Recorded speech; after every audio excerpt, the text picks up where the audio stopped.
This is CBC Vancouver News.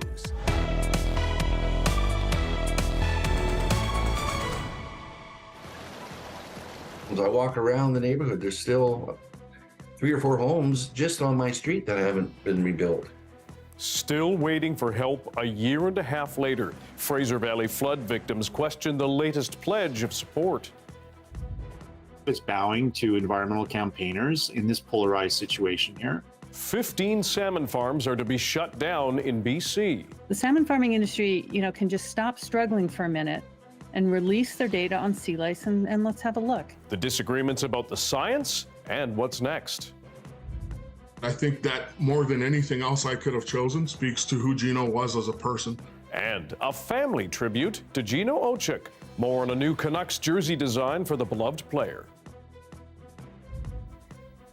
Good evening, I'm Dan Burritt. Thanks for joining us. More federal money is rolling in to help with flood recovery in BC. A year and a half after the disasters, many people, though, are still rebuilding or waiting to start. Eva Yuguen-Senj has our top story. A promise to rebuild flood-damaged parts of the Fraser Valley, made not far from this rubble. A crucial bridge that once connected Abbotsford to Yarrow, washed out when the waters broke through the dikes of the Sumas Prairie. For the locals, that was a major road that connected Abbotsford and Yarrow. Ottawa is putting forward another $500 million to help BC's flood recovery, bringing the total to more than $1 billion in support. I also want to be very clear that the money we are announcing today and that we announced back in July is simply interim payments, because we know there's much work to be done. The provincial government will decide how to spend the money with First Nations, regional and municipal governments and businesses. There's a lot of homes. I walk around the neighborhood, there's still 3 or 4 homes just on my street that haven't been rebuilt. The province says disaster relief funding has been paid out to over 99% of individual farms and businesses that applied for it. But some here have only received the disaster relief funding they need to rebuild in the last few months. Others worry the region isn't ready to withstand another event like the 2021 atmospheric river.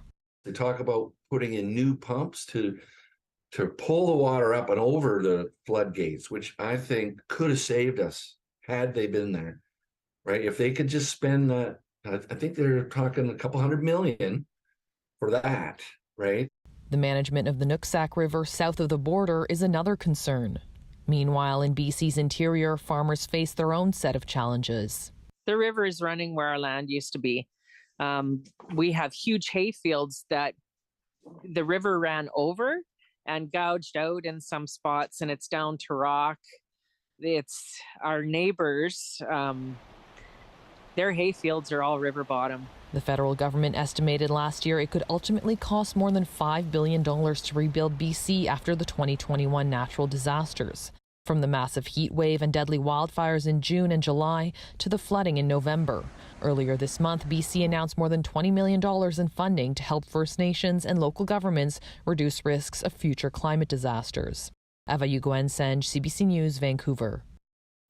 BC's seniors advocate says the province needs a fundamental change in how it helps older people when they're in their own homes. And she argues it can save money. Isabel McKenzie's office reviewed BC's home support program, which helps seniors with things like bathing, using the washroom, medical support, and nutrition. She says while funding has risen more than 40% in the last 5 years, the number of hours of care delivered is far less, and family caregivers are feeling the strain. BC also charges for home support, unlike several other provinces. McKenzie says that is a big barrier for some. When we look at the cost to the system, we are saying that we are not prepared to pay $14,000 a year to give this woman 1 hour of home support a day, but we are prepared to pay $60,000 a year to place her in long-term care. McKenzie recommends making home care more affordable and boosting respite care to help family caregivers, among other things. Health Minister Adrian Dix says 2/3 of home support clients are not charged a fee, and he says he's pushing for more home care support from Ottawa. Over the past year, part of the downtown east side has turned into a tent city. People without homes have set up structures and other things that fill sidewalks. That has prompted conflict with the city as it tries to keep those walkways clear, citing safety. As Joel Ballard reports, some people say they have nowhere else to go. Stop the sweep! Stop the sweep! Stop the sweep! Stop the sweep! A clear message. Residents living in tents and structures on the sidewalks of the downtown east side say they're not going anywhere without adequate housing alternatives. This comes after Vancouver city staff enforced a bylaw yesterday, which prohibits the accumulation of structures and personal belongings on sidewalks. We'll leave to go to the store or something like that, and they'll march in and grab all my, throw it away. Residents call them street sweeps, adding that often their possessions are never returned. But the city says it isn't leaving people out in the cold, saying in a statement that when individuals are required to remove their structures and have indicated that they do not have other housing, they are being offered access to shelter spaces or available SRO rooms. But that hasn't been the experience of many of the people here. They want us to leave the street, quit camping on the streets and stuff like that, but they don't really give us anywhere to go. And the housing that is available, they say, is part of the problem. The SROs are unlivable. They are disgusting. They have bugs, mice, rats, bed bugs. This is why people would rather live out on the street. There have also been safety concerns, reports of broken elevators, and limited access to hot water, among other things, they say. When you evict people from the only shelter they have, however inadequate, however unsafe, but when you evict them to nowhere or to situations that are less safe, and that includes shelters or housing where people could be harmed, you are violating their charter right. Yesterday, city staff were accompanied by VPD officers. The department says its officers are on standby to keep the peace at the request of the city. It can be quite volatile and tense as the city crews move about the neighborhood and interact with people. There have been incidents in the past that have resulted in violence. The city says staff are in the area daily, cleaning and attempting to enforce the bylaw. But what will it actually take to remove tents and structures from the sidewalks? These residents say the answer is simple. We need dignified housing for everybody. Joel Ballard, CBC News, Vancouver. Vancouver police, meanwhile, say it is sending more officers to the downtown east side after a week of gun violence. A man was shot several times on East Hastings on Sunday afternoon. And this morning, police say a man was shot while riding his bike. The force said it has now seized 14 real and replica guns from the area in 4 days. We're hoping that by temporarily redeploying additional officers that will have a positive impact by tamping down on some of the violence, the guns, and disorder in the area. The extra officers will patrol Gastown and Chinatown. Richmond RCMP, meanwhile, have arrested a man in connection with 2 random assaults against women on Valentine's Day. The first victim was found lying unconscious on Buswell Street, just north of Cook Road. She was initially thought to be in medical distress and taken to hospital. Later that day, a second woman reported being attacked in the same area around the same time. Mounties say they have arrested a 41-year-old Ernesto Mendoza Malgapo. In this instance, we have recommended 1 charge to Crown Counsel, but we have 2 victims. And the issue is that we need more evidence. We need witnesses to come forward. As you can see, this is a fairly high traffic area at this time of day, which is why we're speaking to you at this time of day. We also have a bus loop right here with Brighouse Station right near us, and we have a lot of vehicle traffic as well. Police especially want to talk with a man who stopped to help the second victim and who may have witnessed the assault. They're also looking for people in a white SUV, you'll see it on the left side of the screen there, seen driving by at the time of the attack. Anyone with information is asked to contact Richmond RCMP. It has been recommended several times for years, but don't expect BC to get a provincial police force anytime soon.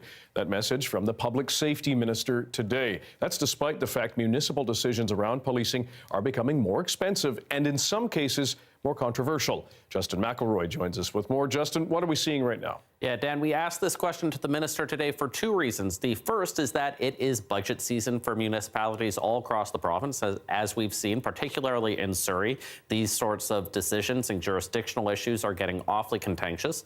And the second one is it was back in April that an all-party legislative committee recommended as their second biggest recommendation in a report on the Police Act that BC should have its own police force overseeing everything. So we asked the minister where things stood on that. Here was his answer.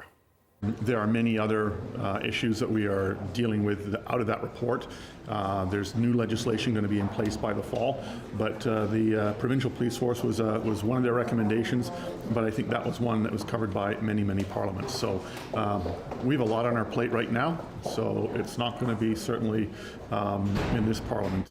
Reading between the lines, doesn't seem like a big priority for this government anytime soon, which means that in the meantime, all these different municipalities both have their different jurisdictions over how policing works and how they come to the decisions on how much is spent. And worth noting, many decades ago, BC did have its own provincial police force. How much do all of these police forces cost, Justin? Yeah, quite a bit. It's always the biggest department for municipalities, particularly if they're larger. Overall in the province, it's about $2 billion.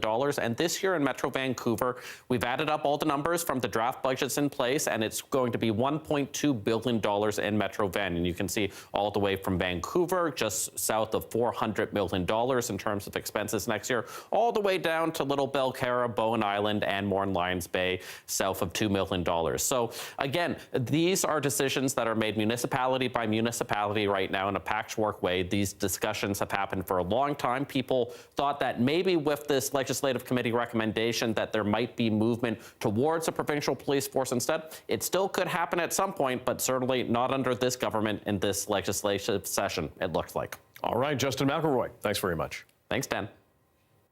The NDP MLA who resigned yesterday says this is not her end in politics, despite the legislature feeling like a torture chamber.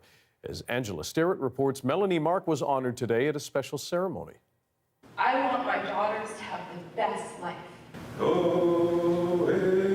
Melanie Mark was brushed off with cedar and smudge today at a ceremony to recognize her efforts as an MLA. At her announcement yesterday, she spoke about the brutality of partisan politics, but today she centered on family and community. Here I was blanketed today with love. I'm so proud to be Niska. I wish my grandparents were alive to see me get sworn in. While she says she left the legislature to slow down and focus on her two daughters, age 19 and 12, she says she's not done advocating for her people. That to me is just really, really powerful, that I got to go to work and fight for people's rights, and we did great things as an NDP government, and we're going to keep doing it. We're all so proud of you. Grand Chief Stuart Phillip invited Mark to the ceremony and had words for the men whose faces line the legislature that she's departing. We're gleefully implementing the repressive laws of colonialism and taking away our lands and our way of life. And you had to go to that environment every single day. And for some Indigenous women, fighting within a system that continually tells them they don't belong in politics isn't worth the pain. The whole colonial system is oppressive, and as long as it's there and dominant, it will always be oppressive. McIver is one of the most recognizable names in Indigenous women's rights advocacy.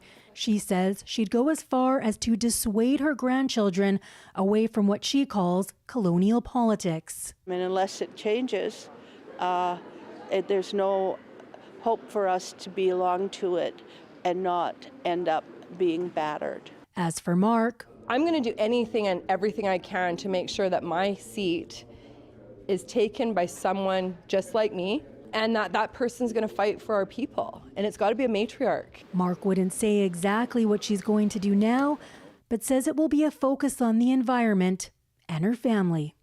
Angela Sterrett, CBC News, Musqueam. BC Liberal leader Kevin Falcon, in the meantime, was asked about Mark's criticism of the opposition. Women that always have a tougher go of it. There's just no question about it. And that's why I think it's always a challenge trying to attract women into politics. In her resignation, Mark called out the BC Liberals for going too far in their criticisms of her. Falcon says the party asked difficult questions to government, particularly around the Royal BC Museum. Plans to rebuild the flagship attraction were paused after public outcry last year. Starting next month, Ottawa will offer special temporary measures to make it easier for Iranian nationals to stay in Canada. With these new measures, we hope to ease the hardship they're currently facing by making it easier for them to stay longer in a place where it is safe to live and to work, and perhaps one day to call home. Amid a wave of deadly protests and government crackdowns, Ottawa is simplifying the process for Iranians visiting, studying, or working in Canada to extend their stay, and creating an open work permit pathway to make it easier for Iranians to support themselves while they're here. Canadian citizens and Canadian permanent residents in Iran who wish to come home will also have their passport and other fees waived. The Vancouver Canucks will be sporting a warm-up jersey in honor of Gino Ochik next month, designed by his cousin. Algonquin artist Jay Ochik incorporated a traditional Anishinaabe design for the numbers on the jersey. It's a flip of the team's popular flying skate logo. He also used traditional medicine wheel colors. The main feature, though, is a thunderbird, an important symbol for many First Nations. The Thunderbird has meaning to different First Nations groups, of course, but for the Anishinaabe people, it tends to symbolize a symbol of power, strength, and is seen as a protector to the people. And I think that more than anything else I could have chosen speaks to who Gino was as a person. Proceeds from the jersey will go to local Indigenous youth programs, something Jay Ochik says is fitting since Gino's fans in BC adopted his cousin as their own. We have been singled out as a scapegoat for this industry, and we see ourselves as part of the solution. 15 BC fish farms are being shut down, but experts disagree on the merits of the closures. That story's next.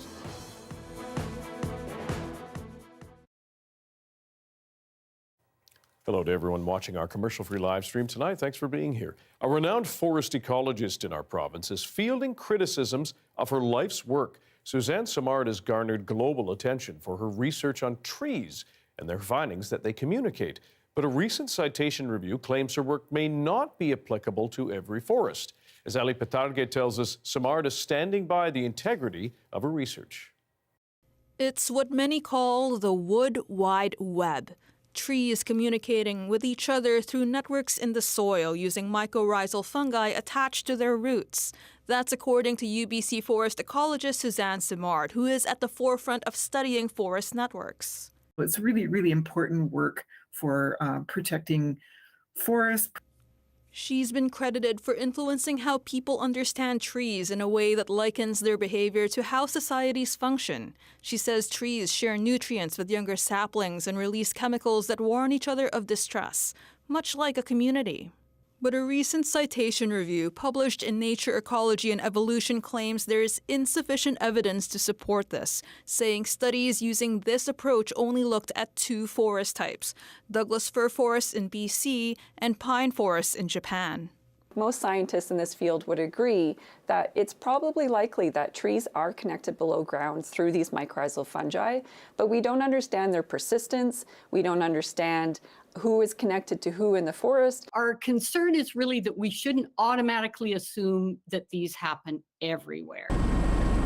The co-authors are disputing the claim that mycorrhizal networks are widespread in forests. They say nutrients could be transferred in other ways, but Simard says their critiques are missing the major point of her work that encourages viewing forests as connected ecosystems that form relationships.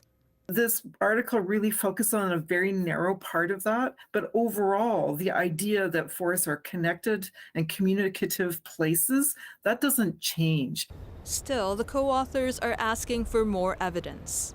The message is that although these fungi are there and very important, we need to study a lot more forests to see how well they're connected.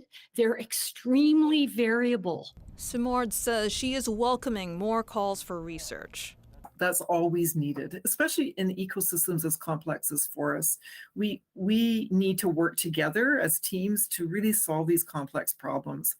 Simard says critiques of any research are expected, and the back and forth is a natural part of the scientific method. Ali Patarga, CBC News, Vancouver.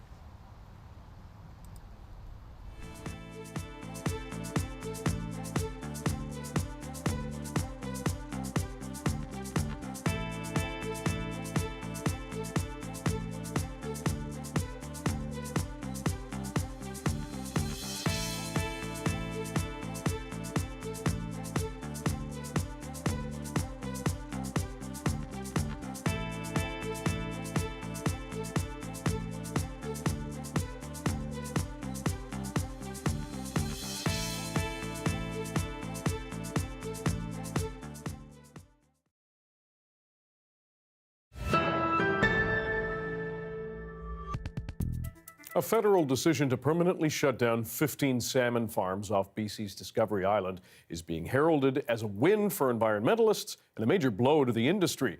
Researchers have long argued salmon farms are dangerous to wild salmon populations. But as Michelle Gassoub tells us, even among marine biologists, there's still disagreement about the data. The closure of 15 salmon farms in BC, a major blow for an industry whose future was already uncertain. We have been singled out as a scapegoat for this industry, and we see ourselves as part of the solution. For years, the farms have been blamed for harming wild salmon populations, though there's an ongoing disagreement about the science behind those claims. At the center of the debate is the question of whether wild salmon become infected by sea lice as they migrate past fish farms along the BC coast. The Discovery Islands area is a key migration route for wild salmon, where narrow passages bring migrating juvenile salmon into close contact with the farms. Sea lice thrive in the farm's dense environments and can weaken and even kill young salmon. In a statement explaining the decision to close the farms, the DFO said only there is uncertainty with respect to the risks, calling it a difficult but necessary decision. This, again, seems like a political decision. In fact, we're very aware that this is a political decision. It's bowing to environmental campaigners in this polarized situation here. Salmon farms are required to perform monthly counts of sea lice on their fish. DFO officials then perform audits to make sure those numbers are accurate and conduct their own studies. But academics across Canada have long been critical of DFO research and called for more transparency. All these scientists see the same thing as I do. When you have salmon farms, you get sea lice on juvenile wild salmon. There's also infection with the viruses and the bacteria that are flourishing in these farms. So the salmon farming industry, can just stop struggling for a minute and release their data on sea lice, and let's have a look. With the 15 farms permanently closed, up to 1,500 jobs are now at risk. The province says while it respects the DFO's decision, it's disappointed by the lack of plan to support First Nations communities and workers that depend on the farms. Michelle Gassoub, CBC News, Vancouver. There's a live shot of the Port of Vancouver. The weather being windy and cold and snow all on the way. Johanna will have your BC-wide weather forecast right after this.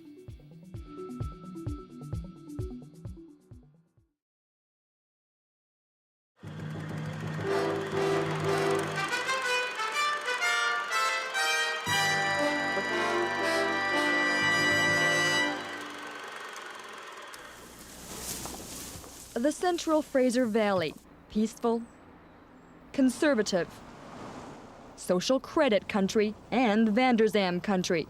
It has been for a very long time. This riding has been a social credit stronghold since day one, almost 40 years.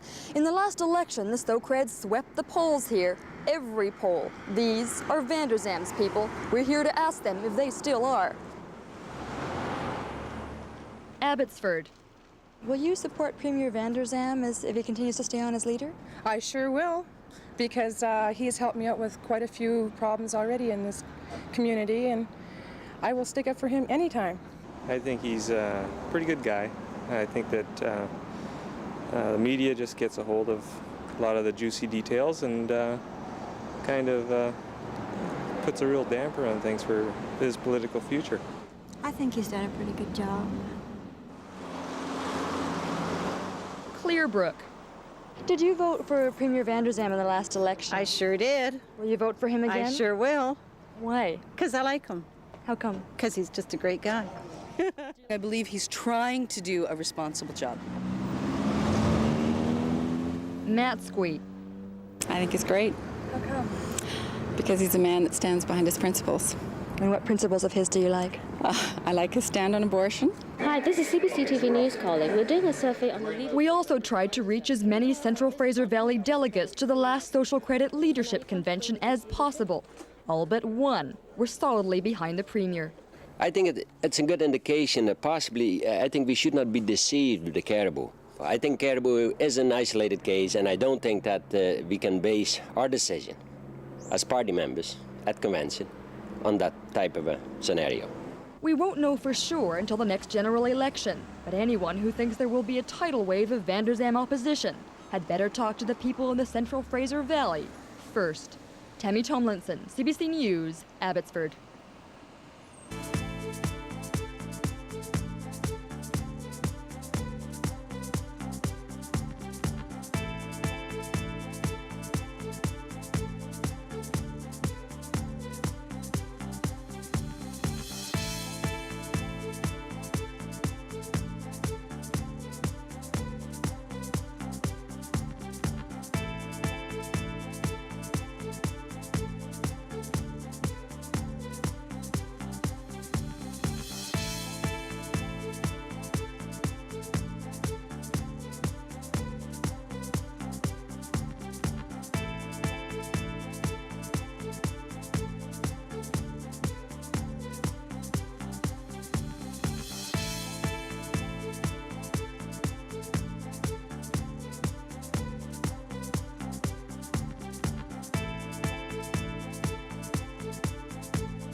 Hi, I'm Amy Bell, and here's what's in your CBC Vancouver inbox. On March 29th, join Leanne Young at the Zilly Cares Conversation on Care, a mental health fundraiser with special guests Dr. Gabor Mate and Dr. Mariam Zainadin. Get your tickets at zillycare.com.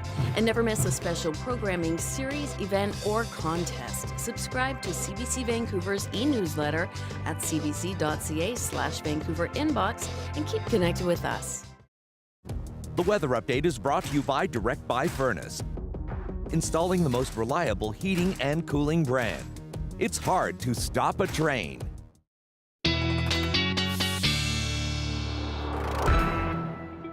Our BC-wide weather forecast with meteorologist Johanna Wagstaffe. Now, we've had the cold. Now it's time for big snow. It's time in your words. Yeah, in my words, big snow, and not just for parts of the province, for much of the province, and that includes Metro Vancouver. Let's get right to it with the combination of wind chill and special weather statements that are in place across the province. We're still looking at that Arctic outflow for central and northern coastal sections, as well as Whistler. But everyone under the white, that's the special weather statement for the Saturday snowmaker. And we are talking upwards of 30 centimeters through Prince George. It's just been extended down to the North Okanagan and Metro Vancouver under that special weather statement. So this is for Saturday afternoon to Sunday morning, where we are looking at between 10 and 30 centimeters of snow. At this point, higher amounts towards upsloping sections of Metro Vancouver and the valley, but a widespread 10 to 20 centimeters not out of the question, and a lot of the models are trending towards that event.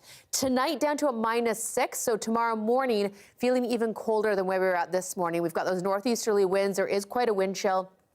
Feeling like -13 with exposed skin, and where we do get those northeasterly winds. And just a reminder, the wind takes away that boundary layer of heat we have around our body, which is why it feels so much colder when your exposed skin is feeling those winds. Okay, getting to the snow. Here's Saturday, 6 a.m. I want to take you through to the totals that we'll see across Metro Vancouver by Sunday afternoon. And you can see this is just one model. I'm showing you the European snapshot, but I've checked the American, the Canadian, and they're all relatively agreeing with the 10 to 30 centimeter spread. Much lower amounts, closer to that 10 centimeter mark as we get closer to the water, but definitely a big event to plan for. That system is bringing milder air in. It's not a complete warm up though. You'll notice in the long range forecast, once we get through that Saturday snow, our afternoon highs are above zero next week, but the overnight lows are still hitting the freezing mark. So some of this rain may translate to wet snow in the morning. Nothing as big as this Saturday night event. So one more sunny day, Dan, and then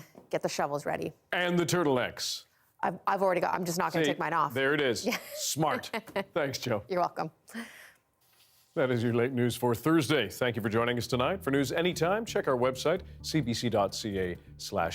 Your next local news is on the early edition on CBC Radio 1 that begins tomorrow morning at 5 o'clock. Have a good night.